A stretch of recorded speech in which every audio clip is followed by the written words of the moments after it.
¿Me confirman, por favor, que se puede visualizar la pantalla?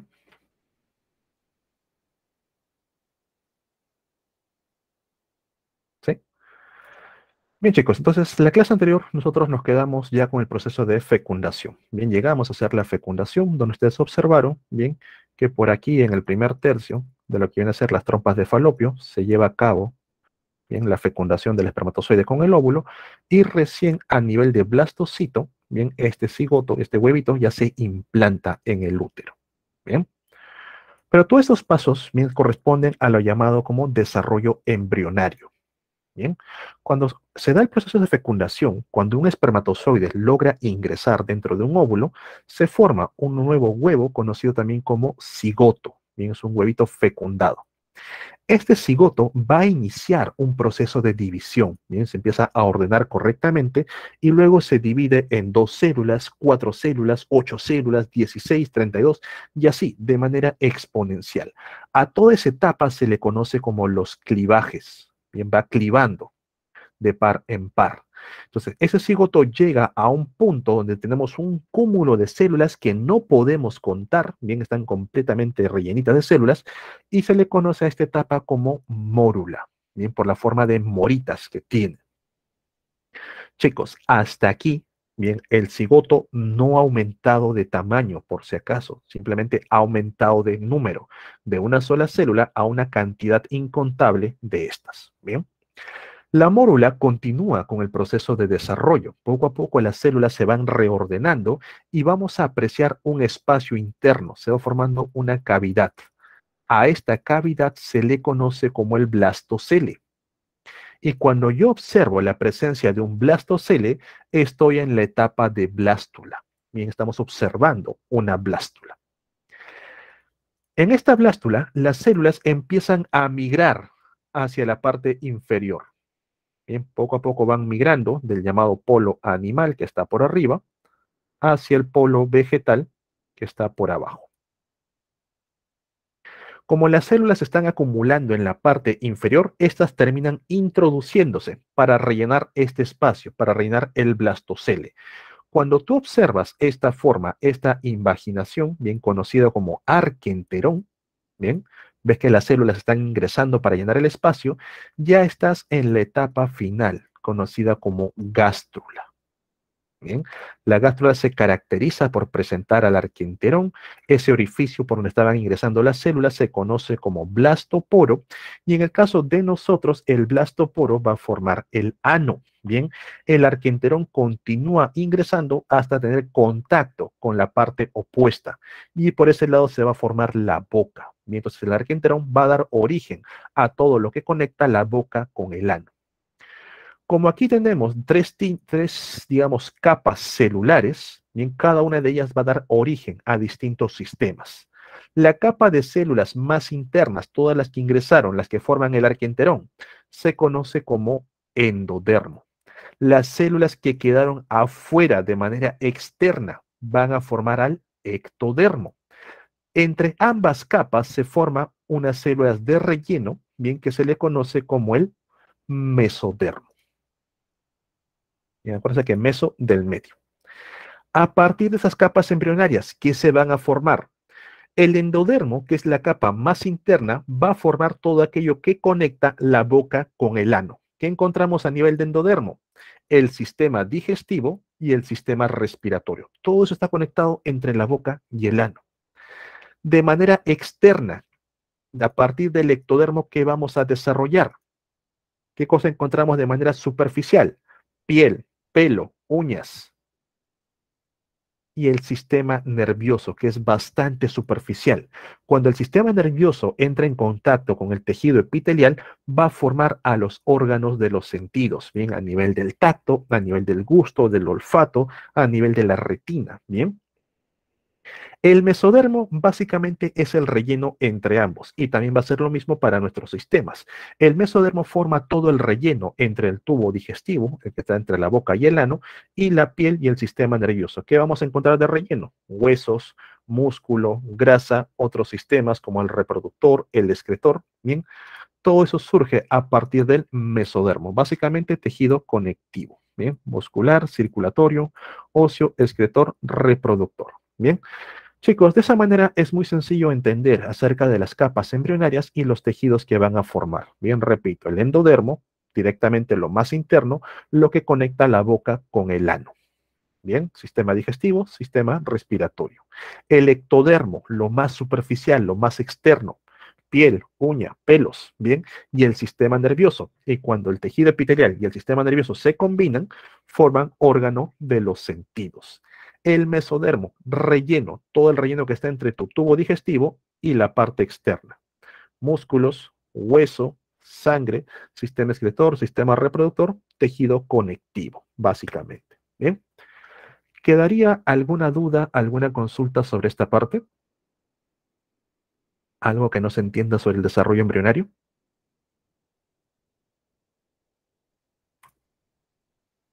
¿Todo bien? Ok. Entonces vamos con ciertas generalidades. Número uno, tenemos también un proceso dentro de la reproducción sexual conocida como partenogénesis. Bien, ¿qué pasa con la partenogénesis? Tenemos a una hembra, en este caso, por ejemplo, una abeja que tiene sus 32 cromosomas de manera normal y por meiosis forma los gametos. Es una hembra que va a formar óvulos. Bien, la partenogénesis viene a ser el desarrollo de un organismo a partir de un óvulo no fecundado. En el caso de las abejas, por partenogénesis van a formar al macho. Otros organismos por partenogénesis pueden formar machos y hembras, ¿bien? Pero los machos únicamente aparecen con un fin. ¿Cómo se llama el macho de las abejas, chicos? ¿Cómo se llama el macho de las abejas? ¿Y cuál es su única función? El zángano, correcto, con Z. Su única función es reproducirse. Las reinas, bien, primero forman por partenogénesis a un macho. Este macho nace con la mitad de la carga genética porque es un óvulo no fecundado, bien, y este macho su única función es reproducirse con la hembra. La hembra produce óvulos, bien, con la mitad de la carga. El macho por mitosis produce espermatozoides, bien, se ocurre el proceso fecundativo y se forman las crías, bien, que todas ellas van a ser hembras. Estas crías, de acuerdo al tipo de alimento que reciben, en el caso de las abejas, pueden formar obreras, pueden formar soldados, pueden formar futuras reinas. Bien, entonces por partenogénesis van a formarse individuos a partir de un óvulo no fecundado. En cuanto a los tipos de nacimiento, bien, ya estamos bastante familiarizados de tanto documental que vemos, tenemos organismos de tipo vivíparos, aquellos que se han desarrollado dentro de una placenta, en el caso de los placentarios, dentro del útero de por sí, y ya nacen desarrollados, bien, se han desarrollado dentro de mamá sobre todo. Tenemos organismos ovíparos, aquellos que se desarrollan dentro de un huevo, pero el huevo es criado de manera externa, lo colocan en un nido. Y también tenemos a los ovovivíparos. ¿Qué es eso, profe? Son organismos que se van a desarrollar dentro de un huevo, ya no está en un útero, sino dentro de un huevo, pero ese huevo no es liberado al ambiente, sino que lo va a aportar el padre o la madre. Bien, en la mayoría de organismos el portador es la madre, lo va a tener dentro de un saco especial, pero en algunos organismos, como por ejemplo los caballitos de mar, en algunos peces también a nivel de la boca, el padre es el que se encarga de mantener a las crías. Bien, una vez que las crías completaron su desarrollo, simplemente los libera. De ahí el término ovo por el huevo, pero vivíparo porque ya nacen, salen desarrollados. Bien, vivíparo, ovíparos y ovovivíparos. Pregunta de cultura general. Los ornitorrincos, ¿qué tipo de nacimiento presentan? Los ornitorrincos. Es un mamífero que pone huevos. Es ovíparo. Bien, tengan mucho cuidado. En el caso de los tipos de fecundación, solamente vamos a tener dos. Fecundación externa. cuando la hembra libera los óvulos, libera los huevos, y el macho luego los fecunda, liberando el esperma. Bien, esta fecundación se da de manera externa y simplemente desarrolla. También, por ejemplo, ocurre a nivel de algunos anfibios, a nivel también de los invertebrados, por ejemplo, las almejas. Bien, la almeja hembra libera los óvulos al agua, el macho libera el esperma y por señales químicas se encuentran y se fecundan de manera externa. Fecundación interna, bien, ocurre cuando el macho presenta una estructura que permite penetrar a la hembra y a través de dicha estructura, bien, puede desplazar a los espermatozoides. Bien, esta fecundación presenta un mayor éxito porque directamente los espermatozoides ya no tienen que estar buscando por todos lados donde esté el óvulo, sino que van a tener contacto con esto. Bien, la mayoría de los vertebrados lo presentan, una fecundación externa. También, por ejemplo, el caso de los tiburones presentan un par de estructuras que ayudan a penetrar a las hembras. Los cangrejos también tienen un par de estructuras que ayudan a penetrar a la hembra y realizar fecundación interna. Bien. Por último, chicos, tenemos el caso del desarrollo. Bien, tipos de desarrollo. En esta parte vamos a analizar cuando el organismo ya nació. Bien, una vez que el organismo nace, nosotros decimos que presenta desarrollo directo si únicamente el organismo crece. Bien, no altera su forma, únicamente crece con el tiempo. Pero cuando el organismo nace y pasa por etapas, por ejemplo, una larva, luego una pupa o crisálida, y finalmente llega a la etapa adulta, el organismo presenta desarrollo indirecto, también conocido como metamorfosis. Bien, tal es el caso de las abejas, tal es el caso de las polillas, como las mariposas. Y también hay un vertebrado que presenta. Nosotros tenemos desarrollo directo. Tal como nacemos de chiquitos, simplemente crecemos, maduramos, no pasamos por etapas. En cambio, hay un vertebrado que sí pasa por metamorfosis. ¿Cuál es, chicos? ¿Qué vertebrado pasa por metamorfosis? ¿Cuál va cambiando mientras va madurando? Los anfibios. Los anfibios. ¿Han visto las ranas? ¿Cómo nacen? Bajo la forma de renacuajo. Bien. Este renacuajo se vuelve cabezón, tiene branquias externas. Bien. Luego empieza a desarrollar las patas traseras, tiene cola, por supuesto, las patas delanteras, las branquias se vuelven internas, bien, desarrolla pulmones y luego pierde la cola. Ha pasado por varios procesos de cambios. Bien. En desarrollo directo hay que tener mucho cuidado también con ciertos organismos. Esto también tiene que ver con cultura general, como por ejemplo los grillos saltamontes tienen desarrollo directo. Las cucarachas tienen desarrollo directo. Las mantis tienen desarrollo directo. Bien, apenas nacen así chiquitas, simplemente crecen. Pregunta, ¿las arañas qué tipo de desarrollo presentan?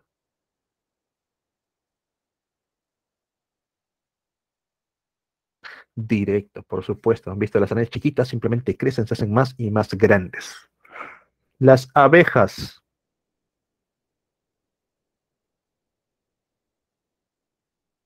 Las abejas son de tipo de desarrollo indirecto. Pones un huevito, sale una larvita, va consumiendo y luego se vuelve una crisálida. Las moscas, ¿qué tipo de desarrollo tienen?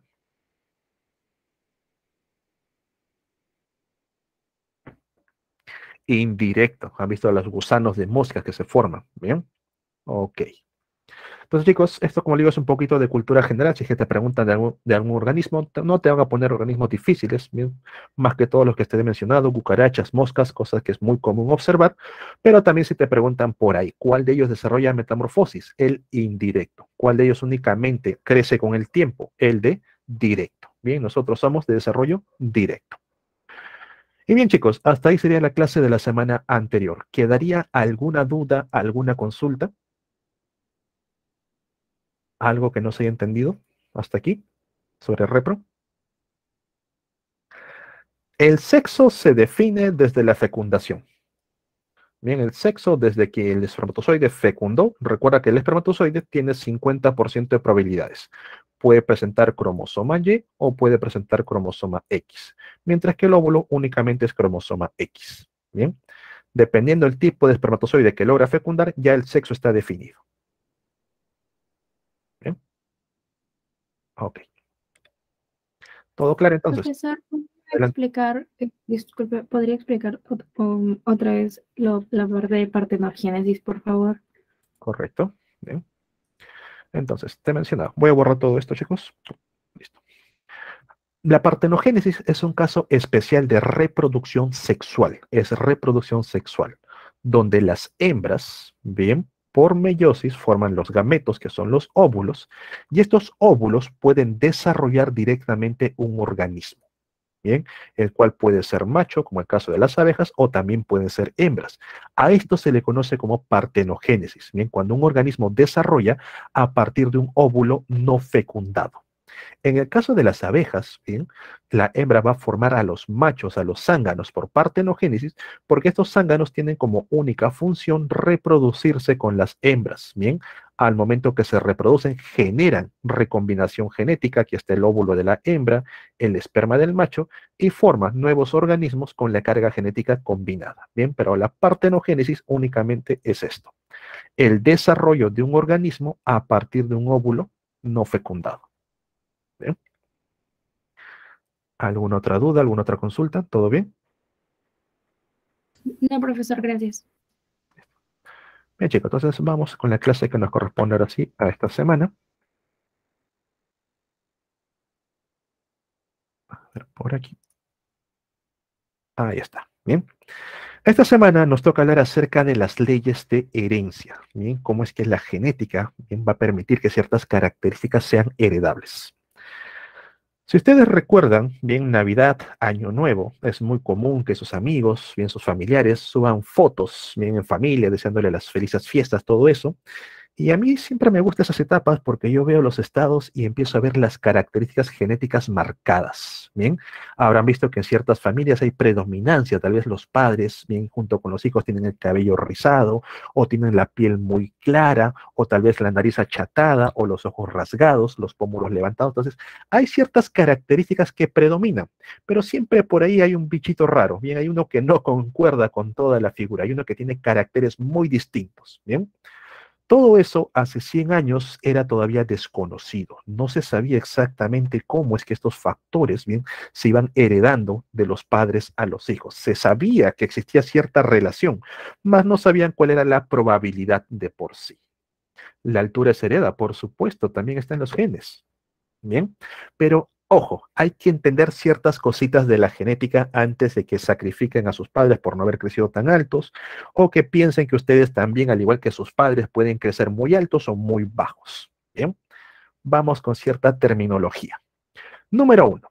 Lo primero, lo que todos nosotros observamos, bien, lo que vieron en esas fotos, a todo eso se le conoce como fenotipo. Bien, todas las características que hemos observado vienen a ser el fenotipo. Bien, profe, ¿por qué está con P? Inglés. Bien, phenotype. Entonces, si tú ves una persona que es alta, de cabello trinchudo, bien color de piel cobriza, ojos azules, todo eso que estás escribiendo es fenotipo. Ese fenotipo va de acuerdo al genotipo que presenta la persona, pero ojo, no necesariamente el genotipo va a expresar siempre el mismo fenotipo. Profe, ¿a qué se refiere? El genotipo, para poder expresar una característica, depende del ambiente. ¿Cómo así? ¿Hay alguna persona que haya sido criado, o sea, haya nacido en sierra, en altura? ¿Hay alguno de ustedes, chicos, ha nacido, se ha criado en altura, en sierra? 4.000, 5.000 metros, ¿sí? Ya. El resto son de costa, ¿sí? Ya. Entonces vamos por ambos lados. A una persona criada a nivel de costa, si lo mando a 7.000 metros de altura, ¿podrá respirar correctamente? No. Bien, le va a faltar.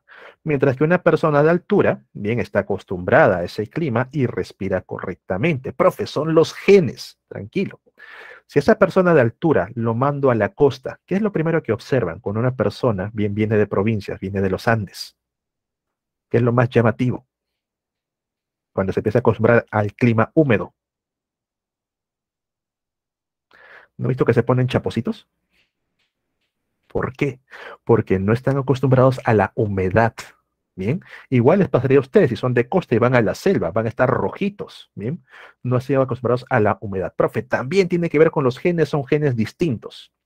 Bien, te pongo el siguiente ejemplo. Supongamos que al momento que tú has nacido, bien, tienes tu gemelo malvado. Ambos son gemelos, ambos tienen la misma genética. Bien, uno de ellos es criado en costa, mientras otro es criado en altura.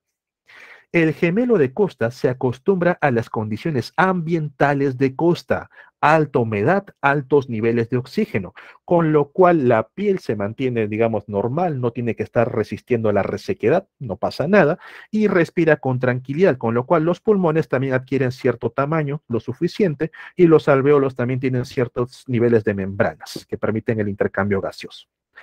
El gemelo, con esos mismos genes, pero que ha sido expuesto a condiciones andinas, bien en las alturas, bien ha tenido que soportar niveles inferiores de oxígeno, un tórax más ancho, bien, mayor cantidad de alveolos, mayor cantidad de membrana para realizar intercambio gaseoso. Ha sido expuesto a un clima más seco, su piel se ha acostumbrado a ese clima seco. Cuando ustedes, chiquillos de costa, han ido a la sierra, ¿qué pasaba con sus labios? ¿Qué ocurría a nivel de labios?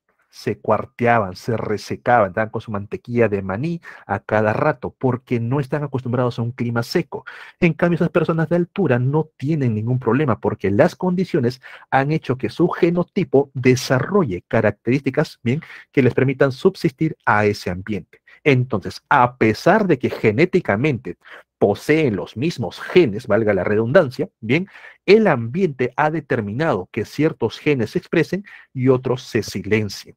Bien, me preguntaban por la altura, les comento, yo tengo unos primos con los cuales me crié hasta los 8 años aquí en Lima, bien, cuyos padres no superan el 1,50 m, 1,60 m cada uno, bien. Mis primos a esa época, en los 8 años, viajaron a Europa, clima distinto, alimento distinto, bien. Mi primo actualmente supera el 1,90 m, ambos, bien. Pero, profe, ¿cómo?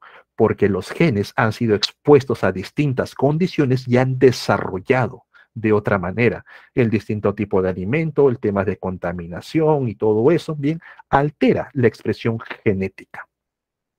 Lo mismo pasaría con nosotros, por ejemplo, si estamos acostumbrados a un clima ecuatorial, a un clima bastante caluroso, y nos mandan hacia los polos, a un clima frío. Poco a poco la piel se va aclarando, bien poco a poco las pestañas se van desarrollando porque hay demasiado brillo, bien. Entonces, no depende únicamente de los genes. Los genes te predisponen a ciertas condiciones, pero el ambiente va a determinar qué genes se activan o sobreactivan y cuáles se silencian. Bien. Si los padres son de la sierra, el hijo, por supuesto, va a tener, digamos, unos genes ya predispuestos a ciertas características andinas, pero las condiciones pueden determinar que esos genes quizás no se expresen, simplemente no aparezcan. Bien, la mayoría de mi generación, los llamados millennials, provenimos de padres de la sierra. Mi papá es de Ayacucho, mi mamá es de Amazonas, bien, pero yo me quedo completamente en Lima. A mí me mandas a altura y empieza a darme soroche. Bien, me empiezo ya a darme el mal del caballo subiendo el pastoruri. ¿Se entiende?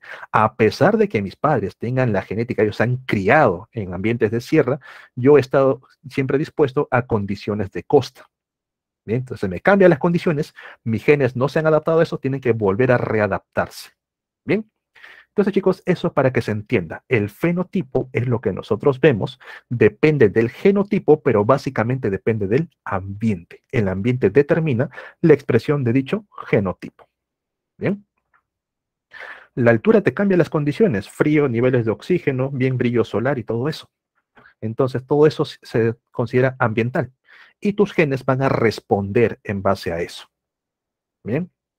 Supongamos que te ganaste un viaje a Hawái. Pregunta, ¿cómo regresas? Si has estado ya 3, 4 años. Quemadito, bronceadito. Bien, porque tu piel empezó a recibir demasiada radiación solar, empezó a hacer daño, tus genes rápidamente se activaron, empezaron a liberar melanina para protegerte.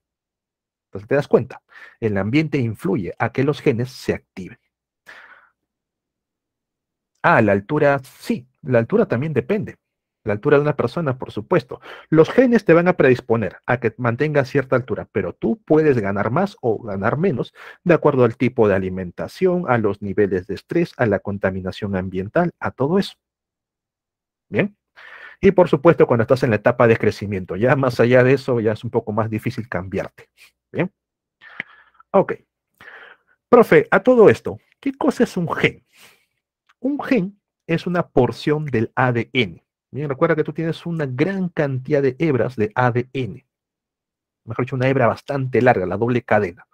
Un gen simplemente es una pequeña porción que determina una característica. Eso es un gen. Tenemos gran cantidad de genes. Tenemos genes para el color de ojos, color de cabello, color de piel, la altura, genes para el desarrollo de pulmones, desarrollo de riñones, desarrollo de pies, de lo que quieras. Bien, tienes genes para todo. Bien. Estos genes pueden presentar variantes. Por ejemplo, todos nosotros tenemos un gen para color de ojos. Todos, absolutamente todos tenemos un gen para color de ojos. Pero algunos tienen el gen de variante tipo 1, color de ojos marrones, color de ojos, bueno, color puerta. Otros tienen la variante tal vez tipo 2, color de ojos verdes, la variante tipo 3, color de ojos, digamos, azules. Entonces, un gen, bien, es el mismo para todos, pero puede presentar variantes. A esas variantes se les conoce como alelos, bien. Por ejemplo, aquí tenemos ese temita, si lo dejamos para el receso, bien, heterocromía y otros síndromes. Ahí te voy a explicar mejor. Aquí tenemos un alelo para color de ojos azules, produce, bien, un producto azul y la persona tiene ojos azules. Pero el mismo gen tiene otra variante, otro alelo para color de ojos verdes.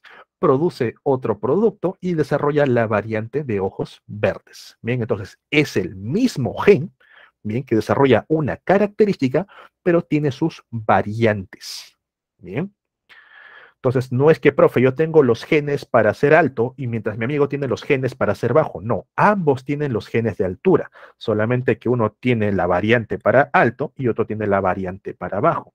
Bien, ambos tienen los mismos genes para color de piel, solamente que algunos tienen para piel albina, piel más cobriza, piel morena, piel trigueña. Bien, entonces son variantes, son alelos. ¿Ok? Bien. Recordar, nosotros al momento que recibimos nuestra carga genética, hemos recibido el 50% de papá, el 50% de mamá. Bien, exactamente 23 cromosomas de cada uno. Pero estos cromosomas también se les conoce como cromosomas homólogos. ¿Por qué? Porque son cromosomas que presentan los mismos genes, el uno con el uno, el 2 con el 2, el 3 con el 3 y así. Todos ellos tienen los mismos genes, ¿bien? En el, digamos, hipotéticamente, en el cromosoma 1 de papá está el gen para color de cabello. En el cromosoma 1 de mamá también va a estar el gen de color de cabello. Solamente que papá, ahorita voy con las preguntas, solamente que papá nos ha dado el alelo tal vez de color de cabello marrón y mamá nos ha dado el alelo, bien, de color de cabello rubio. Bien, es el mismo gen, pero con alelos distintos. ¿Ok? Entonces, cuando tenemos cromosomas homólogos, los genes que tiene un lado también los tiene el otro, por si acaso. Bien, las variantes sí pueden ser distintas. ¿Por qué los colores de ojos cambian? Lo voy a explicar en receso junto con la heterocromía y tiene que ver también algo con la aparición de los lunares, bien, para que se entienda. ¿Bien? Ok, atentos por aquí. Entonces, a esas posiciones donde ubicamos a un gen se le conoce como locus. Bien, si a mí, por ejemplo, me dan una imagen, dice, tenemos aquí un cromosoma y aquí tenemos a un gen 1, por aquí está el gen 2, por aquí está el gen 3. Bien, muchos ya saben que cuando un gen tiene más de una posición, se le conoce como loci, el plural de locus. ¿Bien? Pero aquí no tengo un gen con varias posiciones. Aquí tengo 3 genes distintos. Pregunta, ¿esto es un loci o son 3 locus?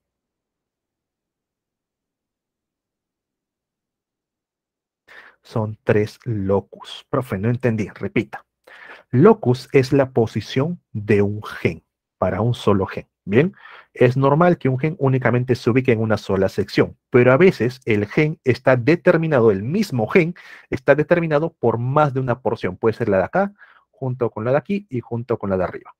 Estos tres determinan un solo gen. A este plural se le conoce como loci. Bien, pero si a mí en una imagen me colocan, aquí tengo un gen 1, aquí tengo un gen 2, un gen 3, ya no es un gen con varias posiciones, son tres genes con tres posiciones. Ya no es un loci, son tres locus. Tener mucho cuidado con ese tipo de preguntas. Bien, si te colocan imágenes o intentan ponértelo en verdadero y falso. ¿Ok? ¿Se entiende la diferencia entre locus y loci? ¿Queda claro? Sí, correcto.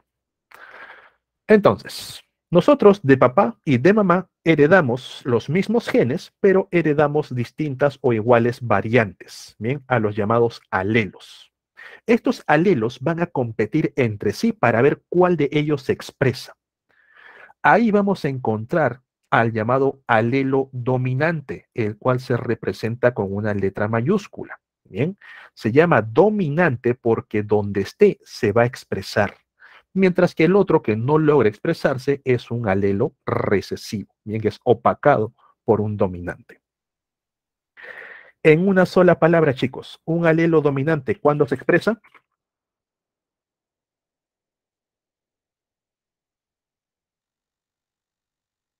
Un alelo dominante, ¿cuándo se expresa? Siempre, donde esté. Bien. El dominante compite contra un recesivo, el dominante gana. Si el dominante compite contra otro dominante, básicamente los dos son dominantes del mismo gen, no pasa nada, se expresa el dominante. ¿Bien? A esto se le conoce como homocigosis, ¿bien? Un homocigoto, mientras cuando tienes la variante es un heterocigoto. Profe, ¿y el recesivo? La única manera en que un recesivo pueda expresarse es cuando ambos son recesivos, cuando no hay competencia y es la única opción. Esto es un homocigoto de tipo recesivo. Bien, mientras un alelo dominante siempre se va a expresar, un alelo recesivo únicamente lo hace bajo la forma de homocigosis recesiva. Es la única manera. ¿Se entiende esta parte de dominante y recesivo? Quiero que quede todo esto claro porque son términos que vamos a emplear. Bien. Por último, chicos, los genes son porciones de ADN. Con el ADN, ¿qué fabrica las células? ¿Para qué emplea el ADN las células? ¿Qué va a formar a partir de ADN?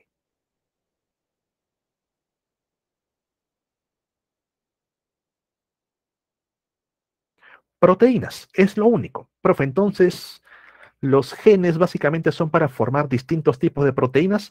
Lo es. Bien. De ahí que nosotros, cuando empezamos a formar el color de piel, es una proteína, la melanina. Y de acuerdo a nuestros genes, va a haber la cantidad, también de acuerdo al ambiente, la cantidad de melanina que se produce, bien, o la escasez de estas, formando a los albinos. Color de ojos, bien, es una proteína que te va a dar el color, la iris de color de ojos marrones, color de ojos azules, color de ojos verdes, bien. Profe, con la talla, bien, acuérdate que la talla es una hormona, bien, la somatotropina. Entonces vas a producir una gran cantidad de estas o menor cantidad de estas de acuerdo a tus genes y de acuerdo al ambiente, bien. A todos estos genes que están presentes en el ADN se les conoce como el genoma.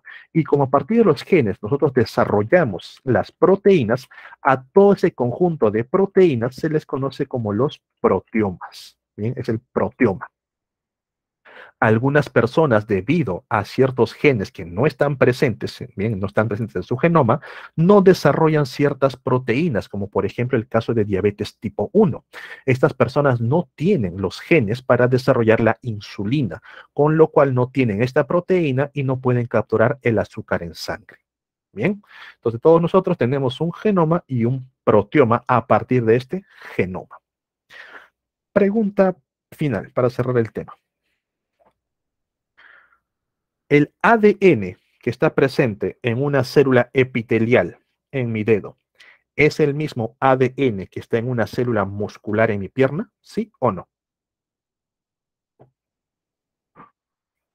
Sí. ¿Por Por supuesto que sí. Bien, son en la misma carga genética.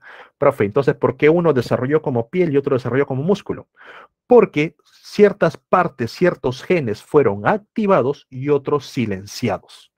Los que están a nivel epitelial, los genes que desarrollan características de células epiteliales se activaron, mientras que el resto se silenció.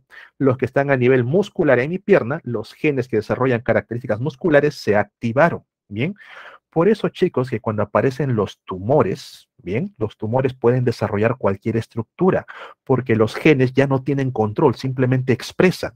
Si ustedes por ahí googlean, bien, lo que son, se me fue el nombre, bien, simplemente pongan tumor con dientes y van a ver un tumor que ha desarrollado pelo, ha desarrollado ojos, ha desarrollado dientes, porque tienen todos los genes para poder hacerlo. Bien, entonces, todas nuestras células comparten el mismo ADN, todas tienen los mismos genes, pero algunos se expresan, otros se silencian de acuerdo a las señales que reciben.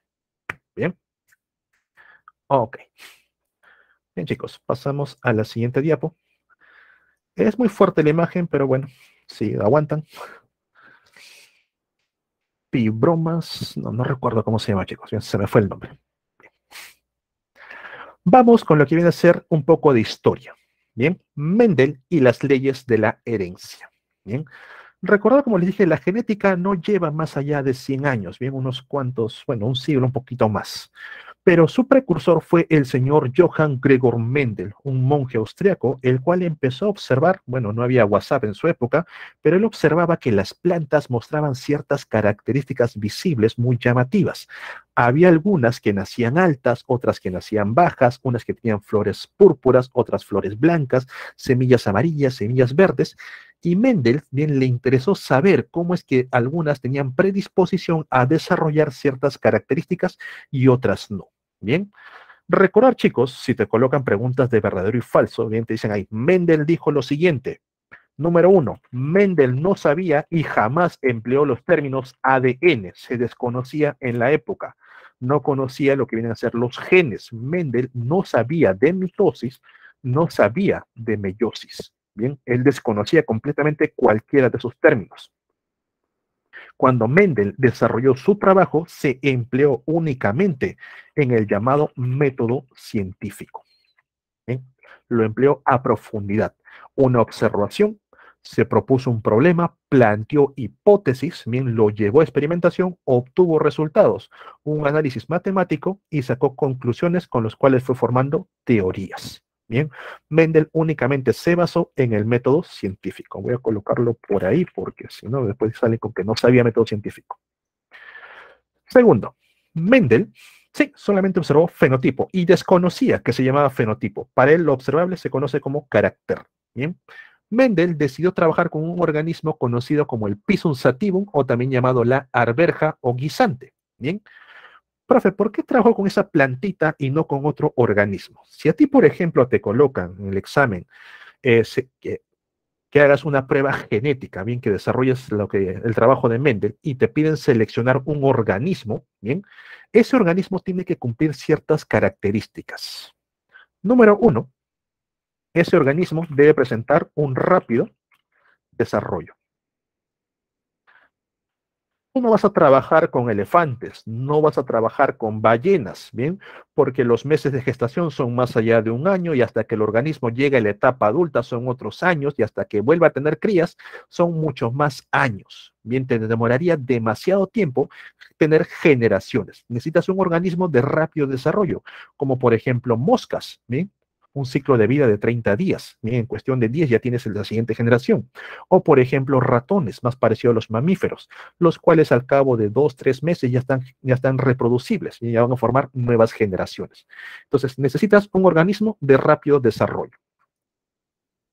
Luego de eso, también necesitas que dicho organismo presente características fácilmente visibles.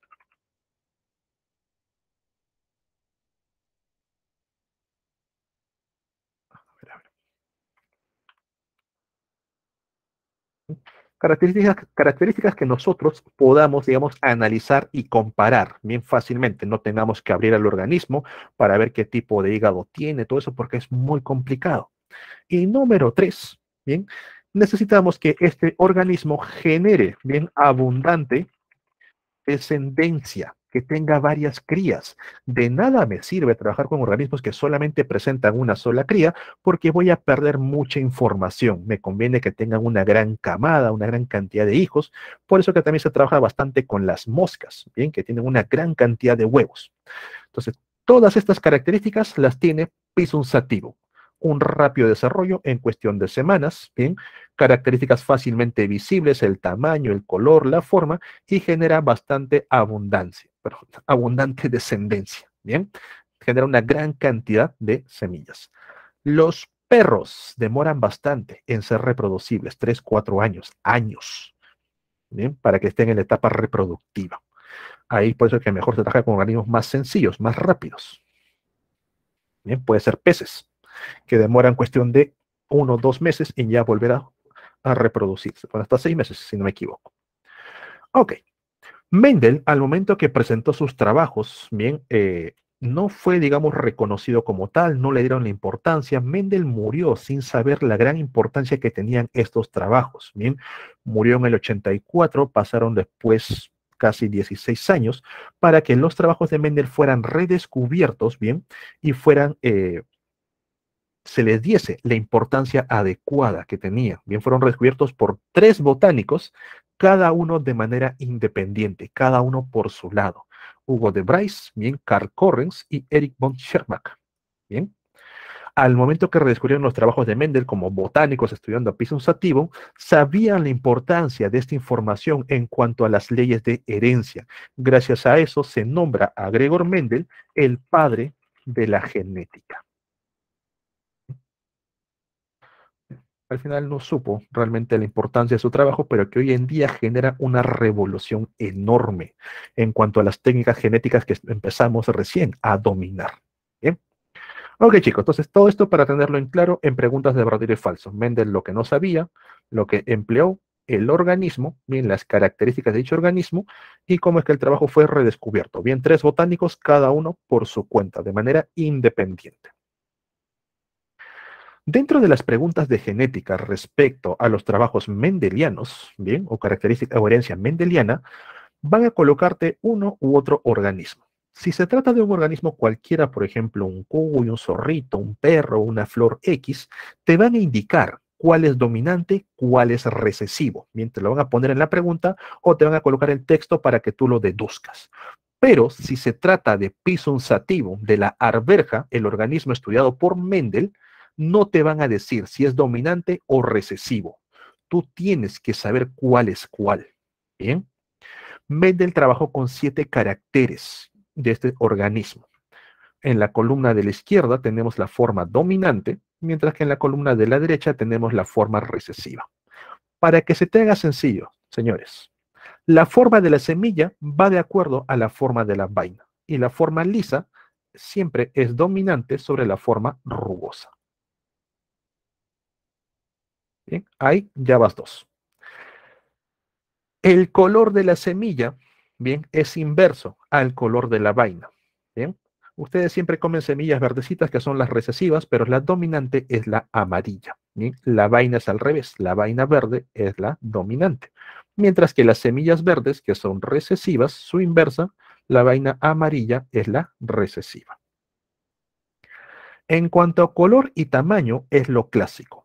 El color blanco, el recesivo, y el color ajeno, en este caso el morado, el dominante. La talla baja, recesivo, la talla alta, dominante. En cuanto a la ubicación de la flor, bien, en las uniones de las hojas, aquí están las ramas, bien, y por ahí, entre estas uniones, a nivel de las axilas, bien, por eso se llama posición axial, por aquí surge una florcita. Esto es dominante. En cambio, cuando tienes ahí las ramas y surgen de manera terminal, por acá, eso es recesivo. Bien. A todo esto que Mendel observaba, bien, todo lo observable, lo denominó un carácter. Y estos observables, bien, estos caracteres podían ser heredables. Bien, pero lo que era heredable, Mendel lo llamó como un factor. Lo que nosotros hoy en día conoceríamos como alelo. Bien, para Mendel era factor. El factor alto, bien, competía contra el factor bajo para determinar la talla de la planta. Y el carácter era lo que se observaba, el fenotipo. Bien, ¿quedaría alguna duda, alguna consulta hasta aquí sobre Mendel?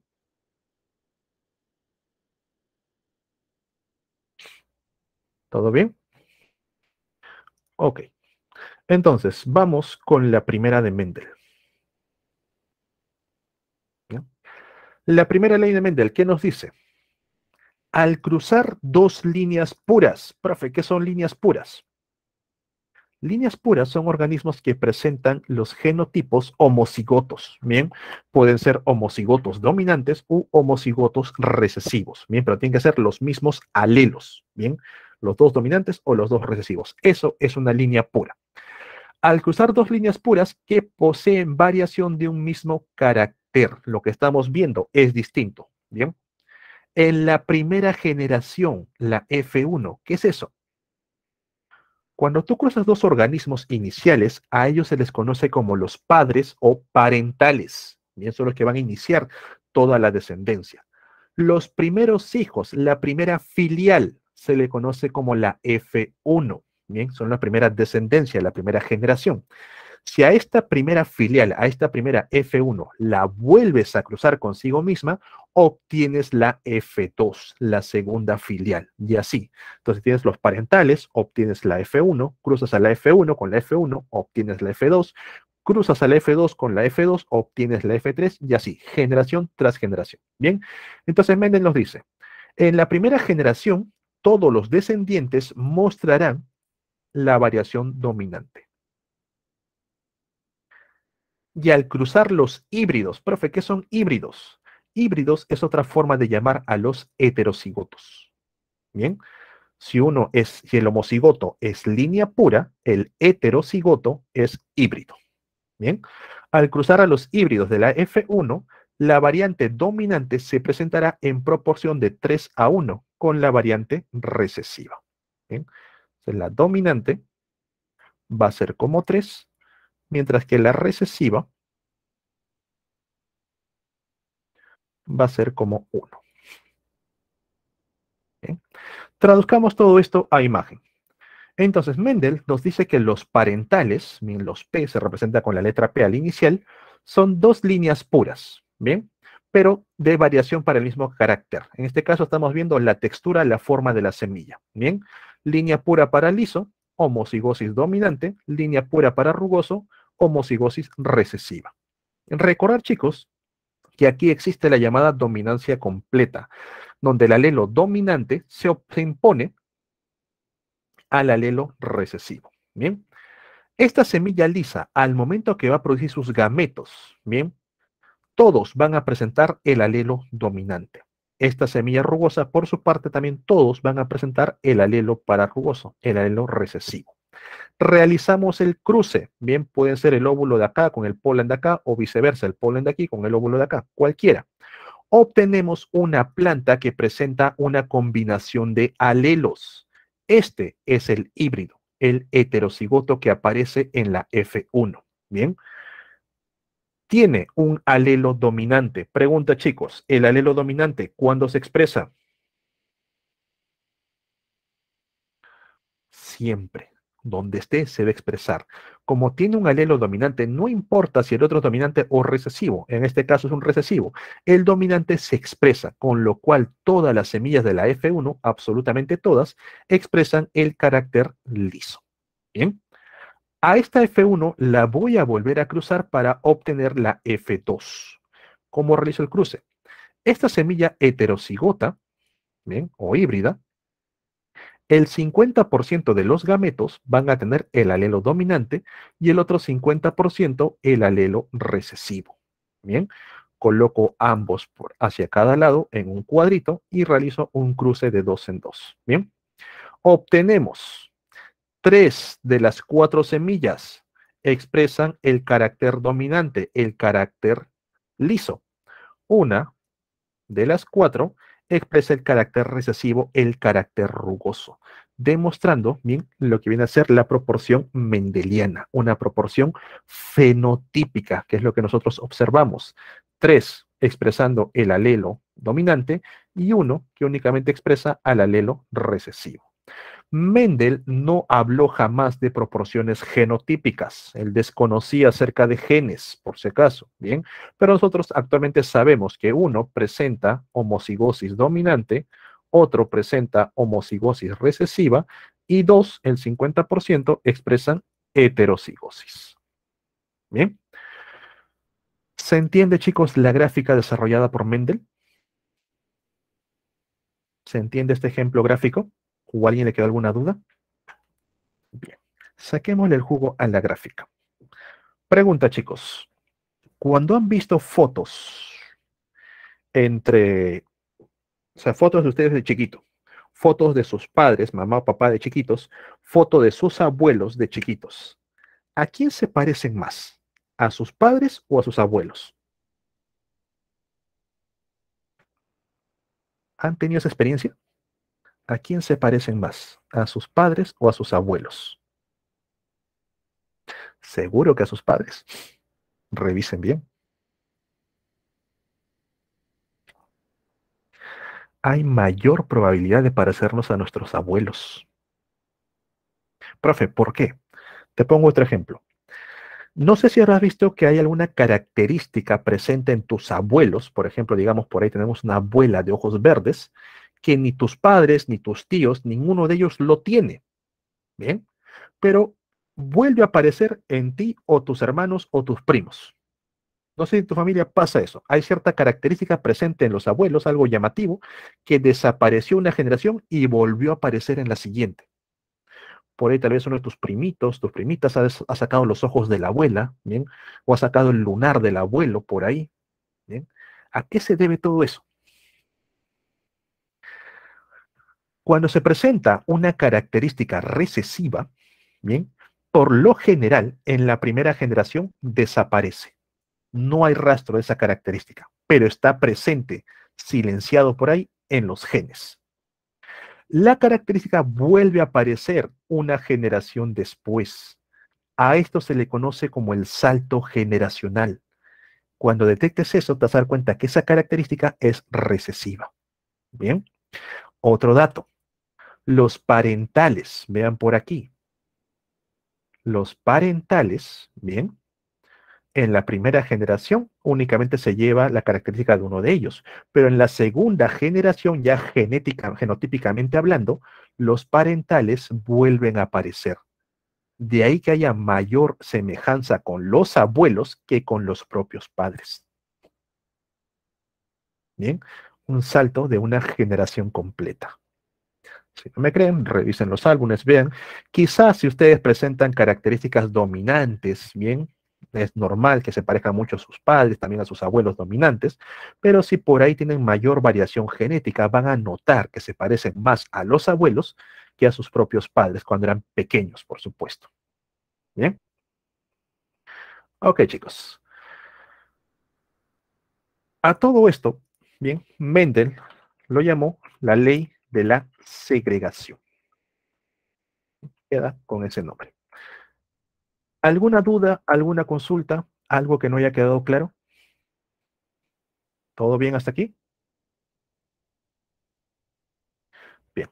Chicos, son las 11:55, tienen un receso hasta las 12:10. Bien, 12:10 en punto, continuamos con la clase. Vamos a poner una pausa por aquí y apenas finaliza la grabación, les contesto las preguntas. Bien, pausa por acá, señores.